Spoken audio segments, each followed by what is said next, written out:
Hey everyone. I've been busy working away today for a couple of hours, and I finally got a little bit smarter. I had planned to do this all along, but what I mean by smarter is that now that I've got the solid base and able to bring out a few more of my tools, I've actually got a workstation set up, cut-off saw, and a little bench. It really does make a huge difference when you're working out here.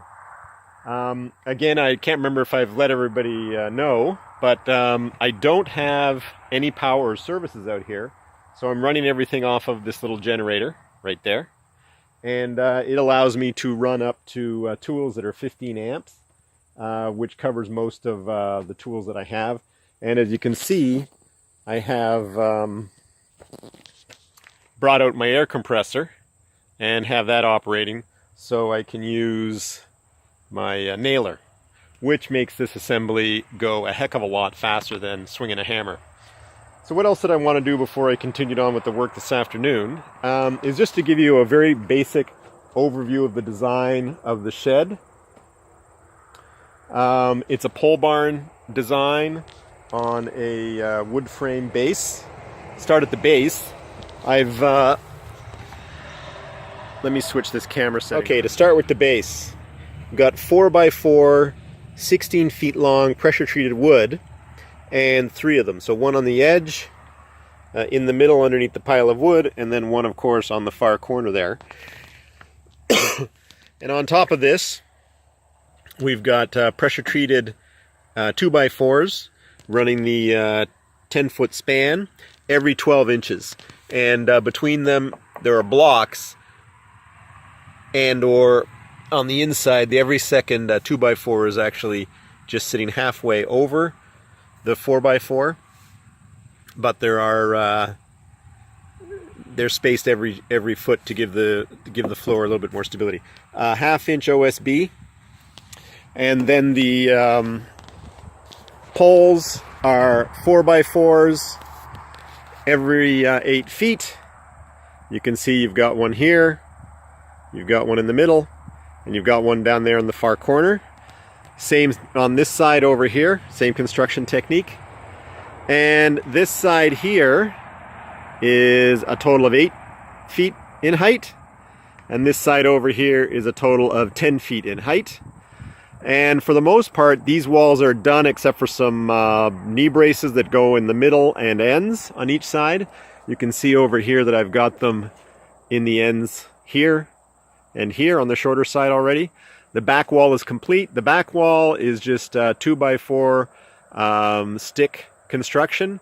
The wall itself is not load bearing in any way. The rafters go across from this side to the other wall, and they carry all the load. So that's just essentially a wall that will carry the load of the board and the batten itself. And as implied, let me go back here a little bit further. As you can see, there's the angle of the roof. It's about 12 degrees when you go across the span. And I'm going to cut my rafters this afternoon and start to put the I think it's called the bird's mouth or the bird's beak cuts into those rafters, so I can start hopefully securing them tomorrow at the latest and get the roof underway. So I have to go back to the saw and the log pile where I'm going to start cutting the rafters and the 2x4s for the purlins that will go across the rafters and set the stage for the used metal roof that I'm going to put up there as the roofing material. So that's the plan for the rest of the day. Get through these logs and start marking out the rafters. As I mentioned, I need to return to the wood pile and pull a few more logs onto the saw deck so I can cut up some more 2x6s and 2x4s. The 2x6s, of course, for the rafters, and the 2x4s for the purloins that I need. I hadn't cut enough in the previous session earlier in September.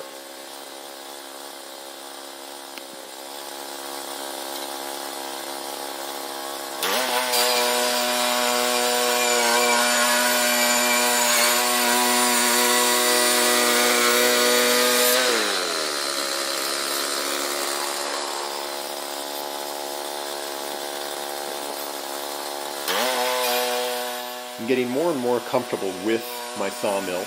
This is a Woodland Mills 122, HM122. It's their entry-level model. And as I said, I'm getting more comfortable with it each time I'm using it. I'm really beginning to love the machine. It is basic. There are some things that you just have to get used to doing in terms of the way the logs are loaded and held in place. But again, for the price point, it's an excellent machine. I find it to be an excellent machine. And my skills as a sawyer are improving with each log that I'm milling. And for example, in this cut that I'm doing, I'm cutting multiple 2x6s at once, in the sense that I'm not pulling off each 2x6 as I cut it, but I'm cutting several before I stop sawing and then removing the ones that I've cut.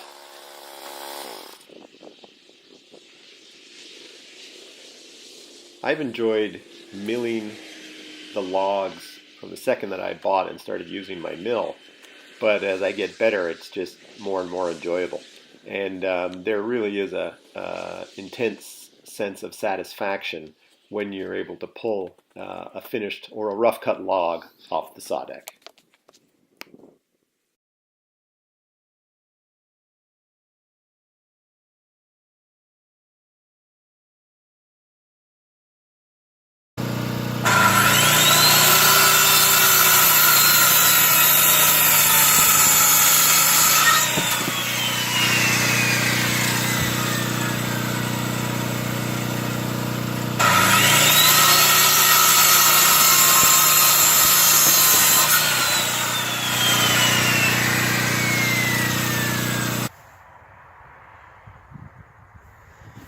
So what I've done here, using my circular saw, my speed square, I've cut the bird's mouth, the bird's beak, into the rafters, leaving approximately, I think it's about 9.5 to 9 3/4 overhang on each side of the rafter outside the building. So overhang.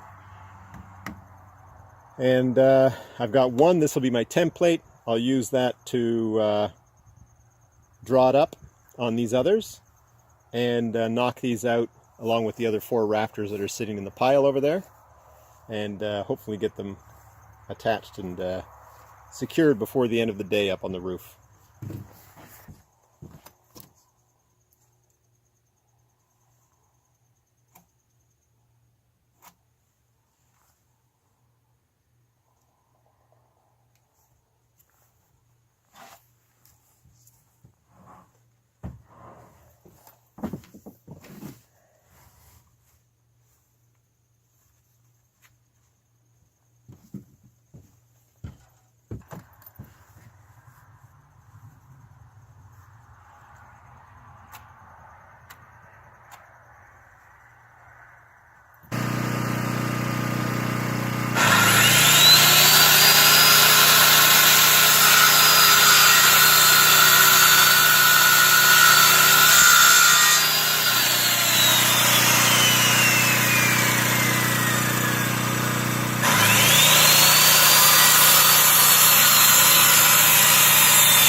So now I'm going to finish up these cuts on the bird's mouth with a little handsaw.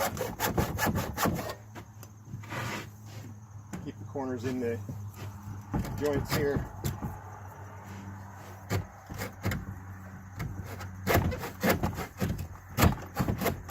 Square. Okay, so I have put all the notches in the rafters, the bird's mouth notches, and I've just placed the first rafter into place. I haven't secured it yet, although it does look pretty good.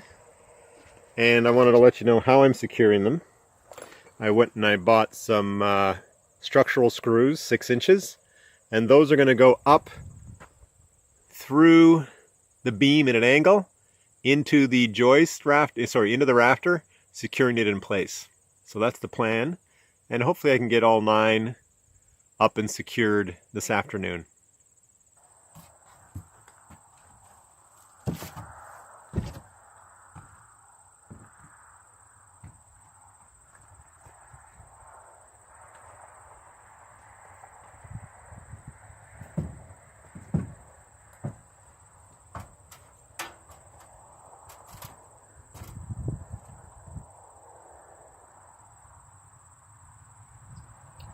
So I'm going to end this video by getting this first rafter in place. You see me here screwing it, securing it with the structural screw.